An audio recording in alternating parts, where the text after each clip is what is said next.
250 Gemstones culture represents a nation of people that strive for excellence and greatness every single day. We are more than journalism. We are a revolution. Come on, let's kick this door down and let everybody know we up in here. Welcome to the 250 Gemstones Culture channel. I'm your host, Michael T. Porter. This is a channel that represents a nation of people that strive for excellence and greatness every single day. But before I begin, y'all hit that like button, subscribe button, and share button. Hit that notification bell so y'all know when I am dropping these bombs. Pass me around Facebook, Instagram, and all other social media platforms, and y'all know how I feel about my chiseling. If you guys like to support the channel, Cash App, $Mike US. Also, check out my Spotify podcast, the 250 Gemstones Culture podcast. Link is in the description. Y'all stay and watch the whole video. We need to talk. Another interracial slaying, and this is probably one of the worst yet. Miss Sade Robinson had her life cut short at 19 by this 33-year-old white man, and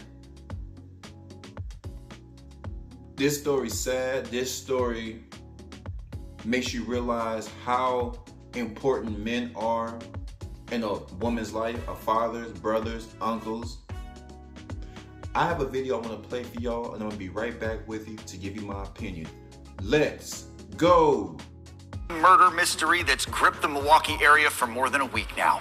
Good evening. Thanks so much for joining us. I'm Jessa Brycebeck. And I'm Amanda Porterfield. This morning, Maxwell Anderson was charged with murdering and dismembering 19-year-old Sade Robinson. The charges link two stories we've been covering for more than a week: the missing woman, Robinson, and body parts discovered in several locations throughout the city and county. Prosecutors now say at least two of those body parts are Sade Robinson's, and officers are looking for more of them. We have team coverage for you tonight of this breaking news. CBS 58's Taj Mahal and Bryant McRae will have details on the investigation, but we start with Adam Reif, live from Anderson's South Side home, breaking down the new information tonight. Adam. And this home is where prosecutors say Maxwell Anderson killed Sade Robinson after the two went on a date last Monday. A few blocks away is where Anderson was taken into custody a few days later. In moments, you will see new video of that arrest in progress. Now, this case is bringing into light the story that has simmered in the shadows for days. While a concerned family was looking for a missing woman, body parts were turning up all across the city of Milwaukee. And now we have more information on why. Sick son of a Yeah, you sick. hurt my baby. Sheena Scarborough did not hold back. Sick son of a baby. Her hatred for Maxwell Anderson was evident from the moment her daughter's alleged killer walked into the courtroom. Look at him. Prosecutors say Anderson and Sade Robinson went out to two restaurants and bars the night of April 1st, then returned to Anderson's home on South 39th Street. They say at some point that night, Anderson killed Robinson, dismembered her body, then drove her car around while he scattered the body parts in various places. The allegations in the complaint are abhorrent. It is the highest level of violence imaginable. Anderson also did Sade's car and lit it on fire. He spoke just once during Friday's hearing. Do you understand the maximum potential penalties? Yes, Your Honor. Anderson's attorney first tried to get the homicide charge thrown out. And there's nothing in here that says that she died at Mr. Anderson's home. Sade's mother again lashed out. So I'd ask you to dismiss that count before we address. Anderson's attorney then alluded to Anderson being innocent. Had Mr. Anderson been involved in this horrible tragedy, we would expect one to flee. But bail was ultimately set at $5 million. Sade's family had been searching for her ever since her disappearance. Authorities used phone records, surveillance video, and home security video to close in on Anderson. He was arrested Thursday, April 4th. Friday brought some answers for the family, but also more questions. Do something like this to my beautiful baby. She hurt nobody. And little closure. Me and my family would never be okay. Imagine trying to bury your niece with no body for the service. Did y'all catch that?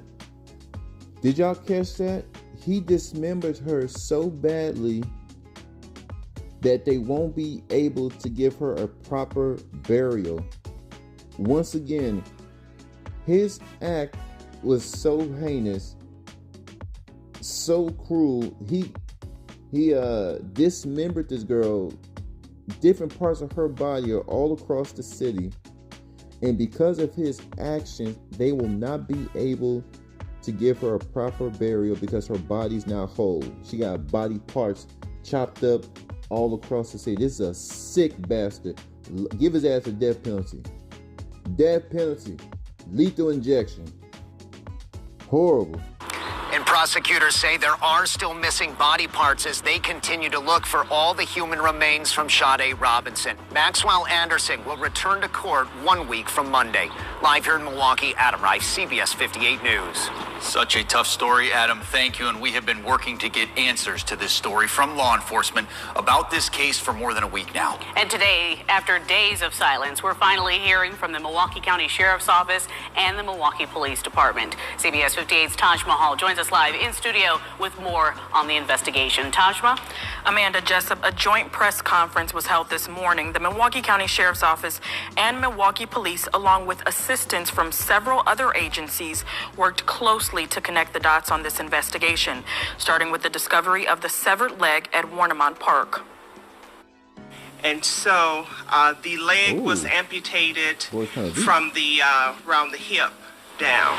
As a result, the leg appeared to be that of an African-American female. Subsequently, a Milwaukee police officer who was aware of our investigation raised the possibility that the leg may be related to a missing person investigation that they were conducting. The missing person was 19-year-old Sade Robinson, and we now know the leg discovered belonged to her. During a news conference, Sheriff Danita Ball and Milwaukee Police Chief Jeffrey Norman confirmed many of the details listed in the criminal complaint against Maxwell Anderson, including a timeline of how the investigation began. On Wednesday, April the 4th, our investigation led to a person of interest, Maxwell Stephen Anderson. This man needs to be thrown under the damn jail. Once again, if you guys want to check it out, CBS 58. I will meet y'all on the other side to give you my opinion. Let's go. Would y'all like my opinion? Would y'all like some of this 250 Gemstones culture commentary? Well, of course you do. That's why your ass is here. Maxwell Anderson, this scum, this creep, this subhuman species. Not because he white, because his spiritual state, his mind state, his emotional state is all demonic. I'm trying to figure out, why did he do it? A lot of people want to know, why did he do it? They're still waiting on more info. I hope that he can at least give the family and the public a reason why he dismembered this beautiful black woman. I didn't believe it. I'm starting to kind of believe it a little bit more. I can't just say black women are not being protected, because women are getting kidnapped all across the world, unfortunately. This is hell on earth. But we here to bring a little heaven. We here to bring some positivity. We here to bring humanity back. And I can't just say black women are not protected because there's horrific things being done to Middle Eastern women. God's daughters out there in Asia, God's daughters around the world, like I said. So if we just want to talk about America, if we're in comparison, I'm not sure, but I'm seeing so many cases of beautiful black women, young black women getting knocked off by white men. I don't know what's going on. And here's the thing, vice versa. I see a lot of black men knocking off white women. What's going on with this swirls? What's going on with these slayings surrounded around the swirling? Slayings and swirling. What's going on? I mean, it is hot and heavy. Now, am I saying all this domestic violence is only between the interracial couples? Oh, hell no. It's happening black on black, Latino on Latino, Arab on Arab, Jew on, hey, anybody can get it. But in the last year, I've covered quite a few stories of black queens getting knocked off by white zaddy.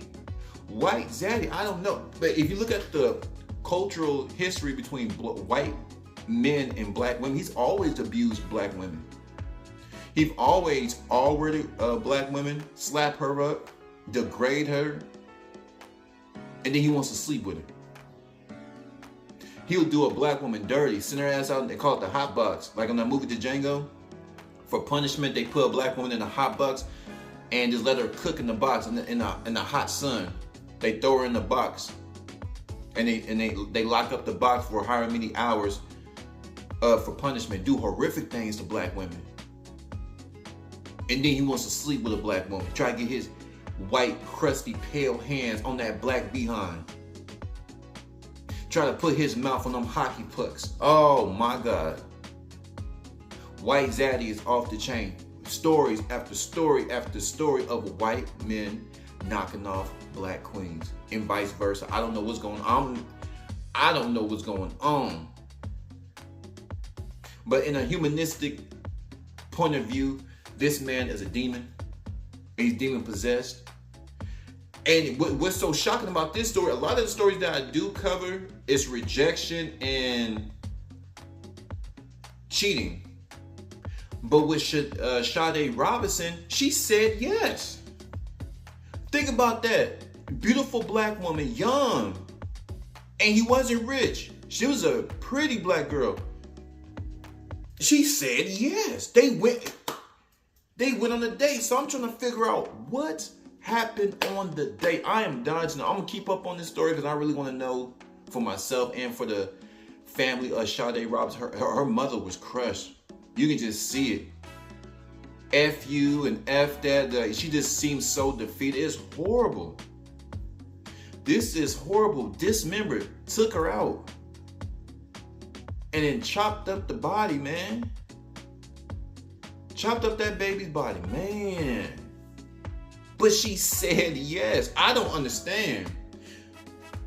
Even if she said no, that doesn't give no man, black, white, yellow, brown, whatever you is, to go upside a woman's head or take her life because she said no. There's a lot of insecure, weak beta males walking around here. Because if a woman rejects me, I just go on to the next. Because a lot of times, especially even in a close proximity, if you work with the woman, if you go to school with the woman, half the time, she's just not interested. Half the time, she may be going through something. She just may not be in the mood.